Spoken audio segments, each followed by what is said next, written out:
이 시간 하나님께서 우리에게 주시는 말씀은 구약성경 말라기 3장 7절에서 12절의 말씀입니다. 같이 읽으실 때 살아계신 하나님의 음성을 듣겠습니다. 같이 읽겠습니다. 만군의 여호와가 이르노라. 너희 조상들의 날로부터 너희가 나의 규례를 떠나 지키지 아니하였도다. 그런즉 내게로 돌아오라. 그리하면 나도 너희에게로 돌아가리라 하였더니 너희가 이르기를 우리가 어떻게 하여야 돌아가리까 하는도다. 사람이 어찌 하나님의 것을 도둑질하겠느냐.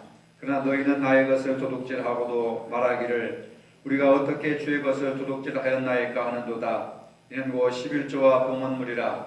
너희 곧 온 나라가 나의 것을 도둑질하였으므로 너희가 저주를 받았느니라. 만군의 여호와가 이르노라. 너희 온전한 11조를 창고에 들여 나의 집에 양식이 있게 하고 그것으로 나를 시험하여 내가 하늘 문을 열고 너희에게 복을 쌓을 것이 없도록 붙지 아니하나 보라. 만군의 여호와가 이르노라. 내가 너희를 위하여 메뚜기를 금하여 너희 토지 소산을 먹어 없애지 못하게 하며 너희 밭에 포도나무 열매가 기한 전에 떨어지지 않게 하리니 너희 땅이 아름다워짐으로 모든 이방인들이 너희를 복되다 하리라. 만군의 여호와의 말이니라. 아멘. 말라기 시대의 이스라엘 백성들은 하나님을 공경하지도 않았고 두려워하지도 않았습니다. 그들은 형식적으로 하나님을 섬겼습니다. 하나님께 희생제물을 드리면서도 더러운 빵을 드렸고 눈물과 병든 제물을 드렸습니다. 이스라엘 백성들은 하나님께 가장 쓸모없는 것을 드렸습니다.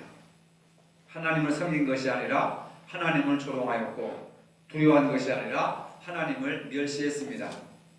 이러한 사실 앞에 하나님은 말라기서를 통해서 말씀하고 계십니다. 7절에 보니까 그런즉 내게로 돌아오라. 그리하면 나도 너희에게로 돌아가리라.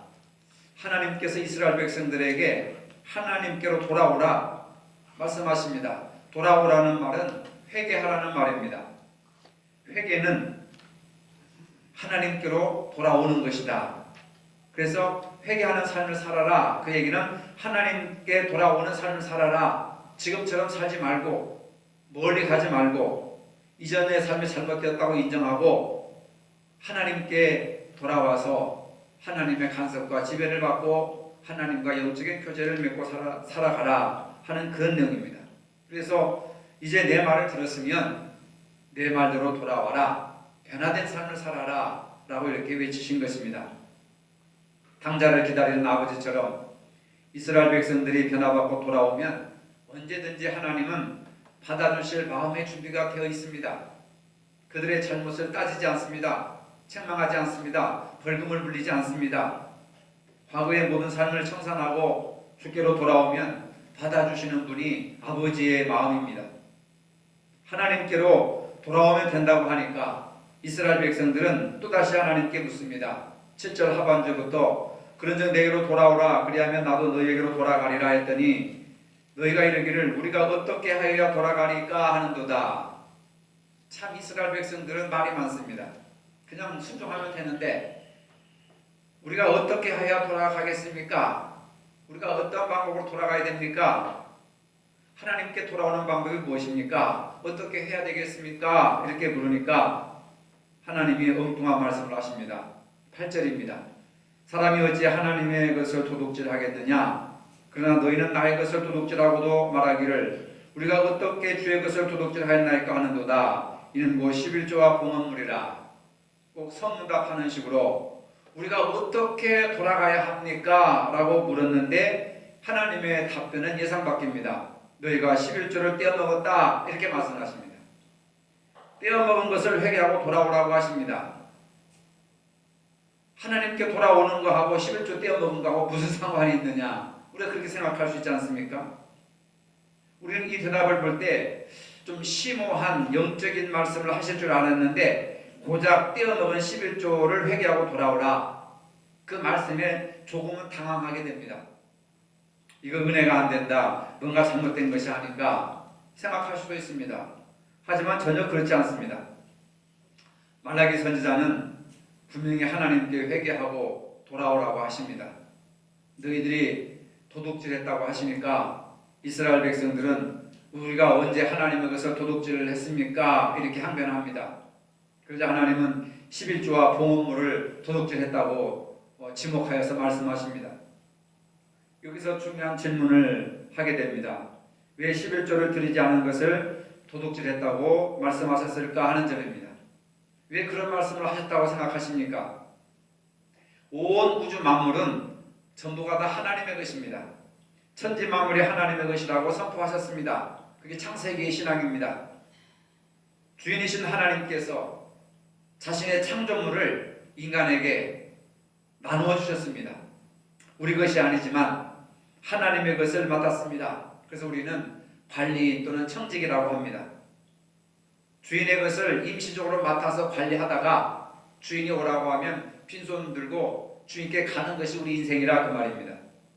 하나님께서 각각의 재능대도 또 시간도 자녀도 가정도 직장도 우리에게 잠깐 맡기셨습니다. 관리하라고 잠깐 맡기셨습니다. 근데 문제가 있습니다. 하나님께서 우리에게 잠깐 맡기셨는데 그 맡기신 모든 물건이 하나님의 것이라고 하는 표정이 필요했습니다. 물증이 필요했습니다. 하나님께서 모든 것의 물질의 주인이신 그 표준으로 이 모든 것이 전부 나의 것이지만은 너에게 맡겼는데 맡긴 것 중에 10분의 1은 내 것이니까 손대지 말아라. 그것이 바로 11조라고 하는 제도입니다. 하나님의 표준으로 손대지 말라고 하는 것이 11조입니다. 10분의 1입니다. 11조를 통해서 만물이 하나님의 것임을 인정하라는 겁니다. 이 말은 10개 중에 하나는 손대지 말고 9은 내 마음대로 사용해도 좋다라고 하는 주인의 명령입니다. 하나님께서 10분의 1을 손대지 말라고 하심으로써 전체가 하나님의 것임을 보여주기 위한 11조 제도를 주셨습니다. 8절에 도둑질한 것이 11조와 봉헌물이라고 말씀하셨습니다. 헌물이란 10분의 1을 드리고 남은 9개를 가지고 감사해서 드리는 헌금을 말합니다. 선교헌금, 구제헌금, 건축헌금, 감사헌금, 주정헌금 등 여러 가지 종류의 헌금들을 바로 봉헌물이라고 합니다. 하나님께 감사하고 기뻐하는 마음, 감격하는 마음으로 하나님에게서 다시 하나님께 돌려드리는 것이 바로 봉헌물입니다. 다시 10절 말씀을 보시겠습니다. 만군의 여호와가 이르노라 너의 온전한 11조를 창고에 들여 나의 집에 양식이 있게 하고 그것으로 나를 시험하여 내가 하늘을 문을 열고 너에게 복을 쌓을 곳이 없도록 붙지 아니하나 보라. 참 담대하신 하나님의 말씀입니다. 우리는 여기에서 하나님께서 우리를 얼마나 불쌍히 여기시는가를 알 수가 있습니다. 하나님은 긍휼이 풍성하신 분이구나.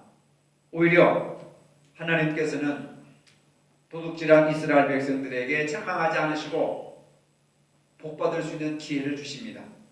한번 11조를 통해 하나님을 시험해 보고 복이 얼마나 쏟아질 것인지 시도해 보라고 말씀하십니다. 지금 하나님 자신을 멸시하고 썩은 헌물을 드리고 하나님의 것을 떼어먹은 이스라엘 백성들에게 11조를 제대로 해봐라. 내가 너희들에게 얼마나 큰 복을 주는지 한번 시험해 봐라 하고 복받을 수 있는 기회를 주신다는 겁니다. 이스라엘 백성들은 하나님을 배반했지만 하나님은 이스라엘 백성들에게 복받을 수 있는 기회를 주십니다. 이것이 아버지의 사랑인 줄로 믿으시기를 바랍니다. 우리는 관계가 잘못되면 있는 것도 빼앗잖아요. 준 것도 빼앗잖아요. 근데 하나님은 준 것을 빼앗는 것이 아니라 복받을 수 있는 기회를 주십니다. 이게 아버지의 마음이에요. 하나님께서 오늘 우리에게 새로운 기회를 주십니다. 지금까지 우리 자신만을 위해 살아왔는지 상관하지 않으시고 새롭게 하나님 앞에 나올 수 있는 기회를 주십니다. 수고하고 무거운 짐진 자들아 다 내게로 오라. 그 무거운 짐을 나에게 맡겨라. 왜 혼자 무거운 짐을 가지고 고통스럽게 힘들게 사느냐. 한 번 더 자신을 온전히 헌신하라고 하십니다. 그리고 얼마나 복을 받을 것인지 한번 보살펴봐라. 시험해봐라. 자신 있게 말씀하십니다. 하나님께서. 여기서 중요한 것은 하나님께서 원하시는 것은 우리의 물질이 아니라 우리의 자세라고 하는 겁니다. 하나님은 물질이 필요하지 않으신 분입니다. 오늘 본문을 잘못 이해하면 하나님은 물질만 밝히는 신으로 생각하기 쉽습니다. 하나님은 우리의 마음을 원하시고 우리의 헌신과 섬김을 원하십니다. 하나님은 살찐 소와 수양의 기름을 원하시는 것이 아니라 하나님의 말씀을 듣고 순종하는 그 영적인 태도를 더 소중하게 여기십니다. 16절과 18절 말씀을 보시면 주를 두려워하고 주를 공경한 자들을 기념책에 기록하시겠다고 하셨습니다. 우리는 핏값을 주고 사신 대속물로서 하나님의 소유물입니다. 주님의 기념책에 기록된 자들입니다.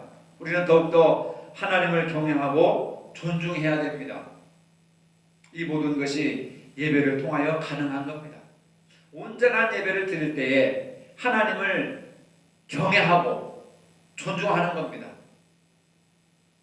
병든 것이나 저는 것이나 눕는 것이나 썩은 빵을 드리는 것이 아니라 최선의 것, 가장 아름다운 것, 가장 건강하고 튼튼한 것을 하나님께 드림으로 그것은 물질 자체보다는 그 물질을 받으시는 하나님께 경외하고 하나님을 존중하는 거예요.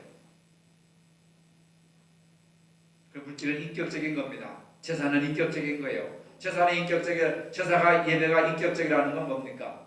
우리가 헌금을 드리고 찬송을 하고 기도하는 것은 헌금 자체, 찬송 자체, 기도 자체의 의미보다도 그것을 하나님이 받으시니까 하나님께 드리는 거예요.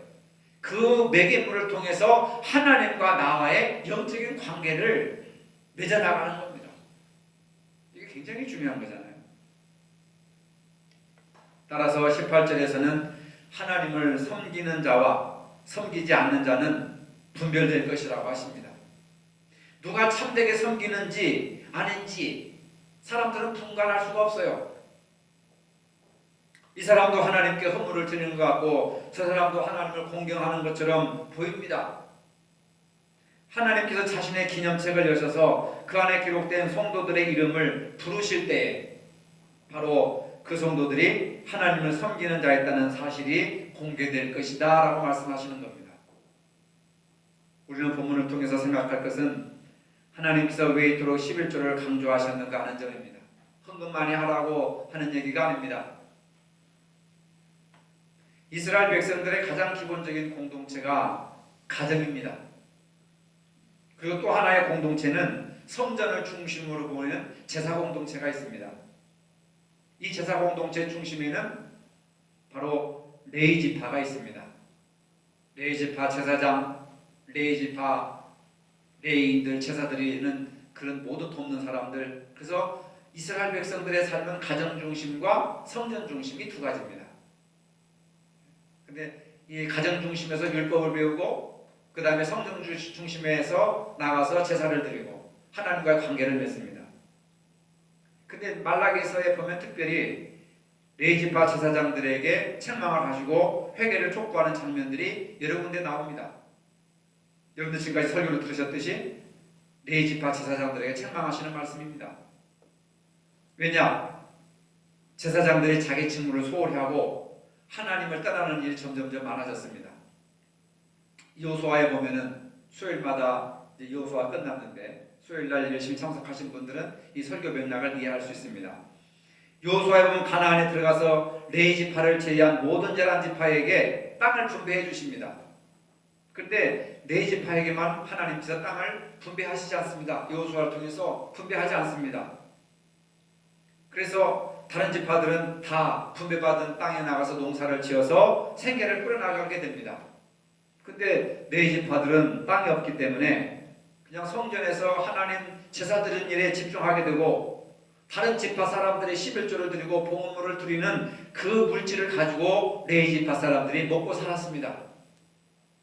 그런데 여호수아에서 말씀처럼 이스라엘 백성들이 이방 여인들과 결혼을 하고 하나님을 점점점 멀리 떠나기 시작하면서 성전에 제사를 드리지 않으니까 11조와 봉헌물을 드리지 않습니다. 그러니까 레위지파 사람들이 굶어 죽게 생겼어요. 어떻게 합니까? 목구멍에 포도청이라고 나가서 돈 벌어야 되잖아요. 그래서 성전은 버려두고 그냥 다른 데 취직하러 돌아다니는 겁니다. 제사장 지파들이. 그런 상황 속에서 하나님께서 네 지파를 책망하시고 이스라엘 백성들을 책망하시면서 하시는 말씀이 하나님께로 돌아오라, 여호와께로 돌아오라 하는 7절의 말씀이 그런 맥락에서 기록되어 있다, 그 말씀입니다. 그러면서 11조를 강력하게 말씀하셨습니다. 결국 11조는 물질을 말하는 것이 아닙니다. 하나님과 관계를 회복하라, 그 말이에요. 근데 그 하나님과 관계는 11조와 봉헌물을 통해서 제사가 이루어지는 것이고, 제물이 있어야 예배가 이루어지는 것이고, 죄사함이 이루어지는 것이기 때문에 11조와 봉헌물을 통해서 나와의 관계를 회복하라. 그리고 나아가도 너희와의 관계를 회복하고 너희에게 복을 줄 것이다, 이런 말씀입니다. 하나님과 관계를 회복하라고 하신 말씀은 바로 이런 의미에서 우리가 본문을 읽어야 됩니다. 그러면 하나님과 관계를 회복하라고 하는 하나님 자신은 누구냐, 그 말입니다. 바로 만군의 여호와라고 하는 겁니다. 말라기서는 4장밖에 안 되지만은 4장 속에 만군의 여호와라고 하는 단어가 24번 들어있습니다. 굉장히 많죠. 만군의 여호와가 이르노라, 만군의 여호와가 이르노라. 만군의 여호와는 전능하신 하나님, 능력의 하나님이라는 뜻입니다. 여러분, 하나님 아버지 하나님을 믿는다고 하면 어떤 하나님이십니까? 창조주 하나님, 구원자 하나님, 만군의 여호와 하나님을 믿으시기를 바랍니다. 만군의 여호와 하나님은 모든 군대의 하나님이시고 전쟁에서 승리하시는 하나님이시고 모든 능치 못할 일이 없으시는 전능하신 하나님이심을 믿으시기를 바랍니다. 그 전능하신 하나님, 전쟁에서 능하시고 승리하신 그 하나님께 돌아오라. 그러면 내가 너희를 책임지지 않겠느냐? 왜 우상 숭배를 하느냐? 왜 이방 여인들을 버려두지 않고 왜 이방 여인들을 따라서 우상 숭배하면서 하나님의 성전을 버리고 떠나가느냐? 내가 만군의 여호와인 줄 알지 못하느냐, 그 말이에요. 여러분, 만군의 주 여호와 하나님이심을 믿으시면은 걱정, 의심, 염려를 버리시기를 바랍니다. 우리가 그냥 입으로 만군의 주 여호와 하나님 하면서도 맨날 걱정, 근심하면 하나님의 이름을 모욕하는 거잖아요. 우리는 어떤 하나님께로 돌아와야 합니까? 만군의 여호와이신 하나님께로 돌아와야 합니다. 만군의 여호와 하나님께서 해결해 주실 줄로 믿습니다. 치료해 주실 것을 믿습니다. 풀어주실 것을 믿습니다. 이게 믿음이에요. 이게 여러분들이 믿는 하나님은 빚쟁이 하나님, 병든 하나님, 쪼들린 하나님, 도망치는 하나님, 실패하신 하나님, 물질만 바라시는 하나님, 이런 하나님이 아니란 말입니다. 7절의 말씀을 다시 봅니다. 만군의 여호와가 이르노라, 너희 조상들의 날로부터 너희가 나의 규례를 떠나 지키지 아니하였도다. 그런즉 내게로 돌아오라. 그리하면 나도 너희에게로 돌아가리라. 만군의 여호와가 여기 있는데 어디로 가느냐? 어디로 가느냐? 만군의 여호와가 여기 있는데 어디로 가느냐? 안타까운 마음으로, 내가 터지는 마음으로, 부모와 같은 마음으로 자식들이 돌아오기를 내가 터져서 기다리는 그 아버지의 마음을 우리가 본문을 통해서 읽어야 됩니다. 만군의 여호와라고 하는 이 짧은 말 속에서 이 아버지의 마음을 이해하지 못하면 성경 전체를 이해를 못해요. 여러분들이 이사야 53장 5절 6절 지금 한참 외우는 입장에 있지 않습니까? 6절에 보면 우리는 다 양 같아서 각기 제 길로 갔거늘 목자가 이리 오너라, 이리 오너라, 여기가 풀이 많고 먹을 만한 마실 만한 물이 있다 하는데도 우리는 각기 제 길로 가버리는 거예요. 다 양 같아서 자기 오는 대로, 자기 판단대로, 자기 주관대로 목자의 음성을 듣지 않고 다 뿔뿔이 흩어지는 거예요. 돌아오라는 겁니다. 돌아오라. 내게로 돌아오라. 말라기 시대 이스라엘 백성은 하나님의 마음으로부터 떠났습니다. 그 예배의 능력을 잃어버린 결과를 가져왔습니다. 진정한 예배를 드리는 것이 아니라 그저 의식에 그친 예배를 드렸습니다. 예배가 번거롭다고 생각했습니다. 물질이 부담된다고 생각했습니다. 그래서 자기 것은 좋은 것으로 챙겨놓고 병든 것, 저는 것, 썩은 것, 사람들이 버리고 싶은 것, 이런 것들을 하나님 앞에 제사를 드리면서 우리가 언제 하나님 앞에 제사 드리지 않았습니까? 우리가 언제 하나님 것을 떼어먹었습니까? 하면서 오히려 적반하장으로 하나님께 대드는 그러한 인간의 모습을 볼 수가 있습니다. 하나님께 꼭 드릴 봉헌물마저 건성으로 드리거나 아니면 속였습니다. 뿐만 아니라 그들의 삶 속에 거룩함이 상실되었습니다. 이방 여인들과 결혼함으로 순수한 활동이 더러워졌습니다. 말씀을 어기고 이방 여인들과 결혼했습니다. 그리고 그 여인들이 가지고 온 우상 숭배를 했습니다. 이런 모습은 오늘 우리들에게도 쉽게 찾아볼 수가 있습니다. 교회 오기가 싫습니다. 예배에 감격이 없습니다. 교회 가는 것이 부담스럽고 헌금하는 것이 부담스럽습니다. 하나님의 손길을 더 이상 기대하지 않고 성령의 역사를 의심합니다. 예배가 아닌 종교생활에 그치고 형식적인 모습으로 살아가고 있습니다. 그렇다면 빨리 하나님께 돌아와야 합니다. 하나님께로 돌아온다는 말에는 몇 가지 의미가 있습니다. 하나님께 돌아온다는 것은 전능하신 하나님, 만군의 주요 하나님을 경외하고 두려워하는 마음을 갖는 것입니다. 우리의 삶이 바로 하나님 앞에 있는 것으로 생각하셔야 됩니다. 하나님의 임재의식이라고 하는 겁니다. 그래야 하나님을 경외하고 두려워할 수가 있습니다. 믿음 생활하면서도 하나님이 없는 것처럼 살아가서는 안 됩니다. 지금 여기에 하나님이 임만을 하신다고 하는 사실을 믿어야 합니다. 또한 하나님께로 돌아온다는 말 속에는 하나님께 모든 우선순위를 두는 것을 의미합니다. 하나님이 내 인생의 첫 번째입니다. 10개 중에 하나님 것이 첫 번째 것이 하나님의 겁니다. 이게 11조의 원리예요. 대표성의 원리라고 하는 겁니다. 하나님이 내 인생의 첫 번입니다. 남편이 첫째가 아니고 자식이 첫째가 아니고 부동산, 동산이 물질이 첫째가 아니라 하나님이 나의 첫째가 되십니다. 여러분 고백하시기를 바랍니다. 이런 마음이 하나님께 돌아오는 자의 마음이라 그 말입니다. 우선순위라고 하는 말은 모든 것에 있어서 하나님이 가장 먼저이고 가장 최선이라고 여기는 그러한 마음가짐입니다.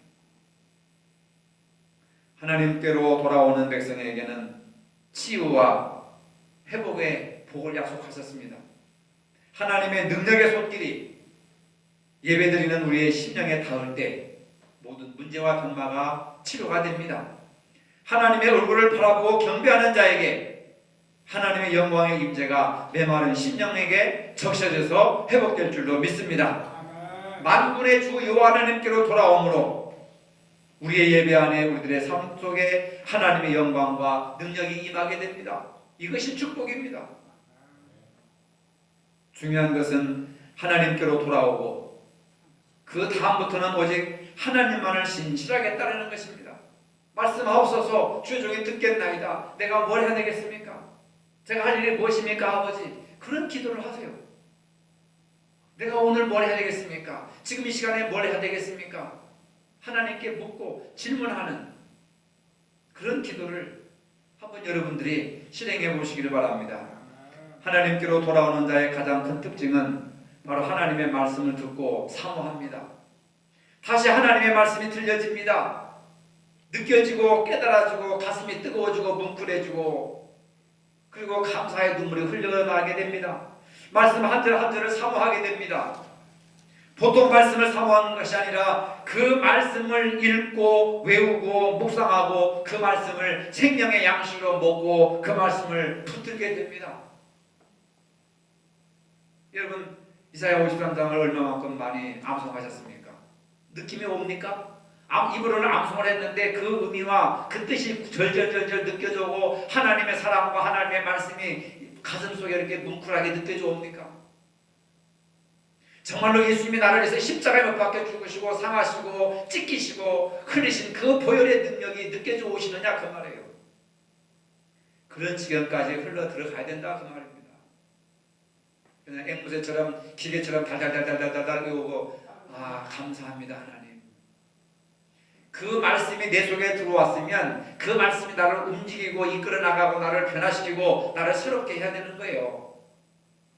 생명의 떡이고 생명의 빵 아닙니까 말씀. 배고플 때 빵을 먹으면 배가 부르잖아요. 힘이 생기잖아요. 하나님의 말씀을 내가 암송하고 묵상하고 외우고 빡 붙들면 내게 능력이 된다 그 말이에요. 단지 성경 구절 몇 구절 외우라고 하는 그런 의미가 아니라 하나님의 말씀이 내 마음판에 새기고 내 생명에 새겨져서 나를 이끌어가고 나를 구원하고 나를 치료하고 나를 책임지고 보호하는 그런 살아있는 말씀이 되게 하기 위해서 암송을 거절하는 거예요. 그렇지 않으면 아무 의미가 없습니다. 복음서에 보면은 예수님께서 말씀만 하셨는데 거친 풍랑이 잔잔해지고 백부장의 하인이 나왔으며 수로보내게 여인의 딸이 고침을 받았습니다. 우리 안에 말씀이 있어야, 살아계신 하나님의 말씀이 있어야 영적인 능력이 나타나게 되는 것이고, 그 영적인 능력의 원천은 바로 하나님의 말씀이심을 믿으시기를 바랍니다. 이런 능력을 우리가 체험해야 돼요. 아니, 특별한 목사님들이나 기도 많이 하는 기도 원장님들이나 가능하지. 우리 같은 평신도야. 여러분, 하나님의 말씀이 목사가 읽어야 되고 원장들이 읽어야 되고 평신도가 읽어야 되는 그런 말씀이 없어요. 저도 똑같이 여러분들과 같은 성경 개혁개정을 읽고 여러분도 똑같이 개혁개정을 읽습니다. 그 말씀을 내 것으로 삼느냐 그냥 머릿속으로 암송하느냐, 이 차이는 백지장 차이지만 능력은 엄청난 거예요. 베드로가 바다를 걸어가는 거하고 물에 빠지는 거, 예수님은 걸어갔지만 물에 빠지지 않고 베드로는 걸어가다가 물에 빠진 거, 바다에서 빠지는 것과 빠지지 않는 것의 차이와 마찬가지라는 겁니다. 오늘 우리는 말라기의 말씀을 통해서 다시 하나님의 말씀으로 돌아와야 합니다. 말씀으로 새로워지는 교회, 얼마나 좋은 표인지 모릅니다. 말씀으로 새로워지는 내가 돼야 되는 거예요. 말씀으로 새로워지는 교회는 바로 저와 여러분들을 말하는 겁니다. 하나님께서 말씀하셨기에 온전한 11조를 들을 뿐만 아니라 기도하고 사랑하고 섬기는 순종의 삶이 나타나야 합니다. 하나님의 말씀에 기초한 전도와 선교 그리고 봉사와 섬김이 있어야 합니다. 이러한 방식을 통하여서 하나님과 관계가 회복되는 겁니다. 주야 주야 한다고 회복되는 게 아니에요. 말씀이 나를 이끌어가는 것, 말씀이 나를 이끌어갈 때 하나님과 관계가 회복되는 겁니다. 말씀이 나를 이끌어갈 때 그 말씀이 우리를 어디로 데려갑니까? 하나님께로 데려가는 거예요. 하나님께 돌아가는 겁니다. 자동적으로 이루어지는 거예요. 우리가 하나님께로 돌아오고 말씀에 기초할 때 우리 삶에 근본적인 변화가 나타납니다. 본문 12절의 말씀입니다. 너희 땅이 아름다워짐으로 모든 이방인들이 너희를 복되다 하리라. 만군의 여호와의 말이니라. 그렇게 주석을 답니다. 만군의 여호와가 하는 말이다. 하나님께로 돌아오면 너희 땅이 아름다워짐으로 모든 이방인들이 너희를 복되다 하리라. 이방인들이 너희를 부러워한다, 그 말입니다. 하나님께로 돌아오는 것은 우리의 삶의 근본적인 변화를 뜻합니다. 본문 말씀처럼 땅이 아름다워지는 역사가 일어납니다. 우리 삶이 성령으로 충만하게 된다는 말씀입니다. 은혜와 진리가 풍성한 우리 심령이 아름다운 옥토가 된다는 겁니다. 30배, 60배, 100배 열매를 맺는 옥토가 된다는 것을 믿으시기를 바랍니다. 이사야 40장 31절에 오직 여호와를 앙망하는 자는 새 힘을 얻으리니 독수리가 날개치며 올라간 것 같을 것이요 다른 박질하여도 피곤하지 않겠고 걸어가도 피곤하지 아니하리로다. 독수리가 날개치며 가장 높은 곳으로 올라가는 것처럼 뛰어가도 걸어가도 피곤하지 않을 것이다. 왜? 만군의 주 여호와 하나님이 성령의 능력, 생명의 능력을 공급해 주시는 분이시기 때문에 그렇다는 말입니다. 여러분, 하나님과의 관계를 회복하시기를 힘쓰시기를 바랍니다. 하나님을 경외하시고 존중하시기를 바랍니다. 하나님을 내 인생의 첫 번째 자리에 두시고 하나님을 바라보시기를 바랍니다. 그렇게 할 때 여러분들이 사는 땅이 아름다운 땅으로 바뀌어질 줄로 믿으시기를 바랍니다. 거룩하신 아버지, 오직 하나님께 돌아오라는 하나님의 말씀을 듣고 말씀으로 돌아와 바르게 섬기고 사랑하는 삶을 살아갈 수 있도록 인도하여 주시옵소서. 말라기서를 통하여서 우선 먼저 하나님과 관계 회복에 힘쓰게 하시고 또 하나님을 경외하고 존중하는 그러한 헌금생활, 물질생활, 봉사생활 할 수 있도록 도와주시며 우리 삶 속에서 하나님을 최고의 자리에 두고 하나님을 바라보는 그런 삶을 살아갈 때 우리의 삶의 터전이 아름다운 땅으로, 축복된 땅으로, 거룩한 땅으로 변화될 줄로 믿습니다. 모두가 다 경험하는 삶을 살아갈 수 있도록 도와주시옵소서. 예수님의 이름으로 기도합니다. 아멘. 이제는 우리 주 예수 그리스도의 은혜와 하나님 아버지의 무한하신 사랑과 성령의 교통하심이 하나님께로 돌아오기를 원하는 모든 성도들 머리 위에 이제로부터 영원토록 함께 하시기를 축원하옵나이다. 아멘.